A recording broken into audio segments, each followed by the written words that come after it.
Joining us now to discuss this is an independent economist, Bonke Dumisa. Thank you so much, Bonke, for joining us. Yes, good day to you and your listeners. Good day to you too. Now, what can you say are the key factors contributing to the rise in the unemployment rate in South Africa during the first quarter of this year, despite the economy seemingly running with power supply restored for some time now? Okay, you are referring to the second quarter, where the unemployment rate went up to 33.5%. Yes, please. It was not surprising to many of us, despite the absence of load shedding. The reason why I am saying it was not really surprising, it is because in South Africa, we've had what we call the jobless growth for a number of years. And the reason for that, we've got a very high unemployment, very high population growth rate versus a low economic growth rate. And sometimes we've actually had a negative economic growth. So the, this had to happen. And the reason for that, then, as I mentioned, the population growth rate, you have people who are already unemployed. And at the end of every year, put, you bring in new people who are going to be looking for jobs, and they do not find jobs. In fact, they add to the unemployment queues.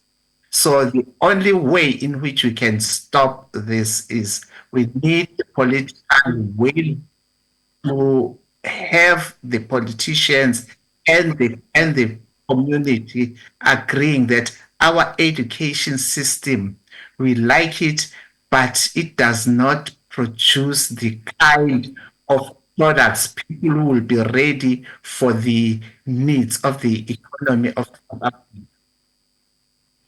So Right. this is what the economists call the structural unemployment problem.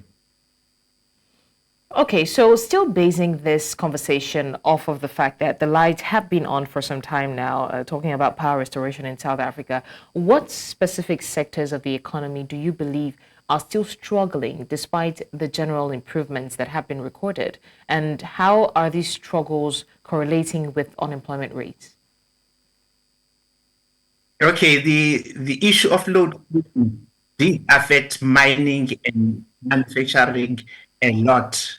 And yes, the power did come back during the second quarter, but it was not enough to bring back that confidence in the economy that the people who are involved in those sectors were actually operated at the levels that they operated in long before we started having the load shedding challenges. So it just put a pause there. It may have improved the number of people who got unemployed rather than increasing the number of people who got employed. Okay. Now, talking about unemployment among the youth, this is a very significant concern as well, as they always say that the youth are supposed to, be the leaders of tomorrow. What are the specific challenges that young people in South Africa are facing in today's labor market? We know that there is the education issue, there's a lack of infrastructure issue, there's the economic policy. What are the major issues that they're facing?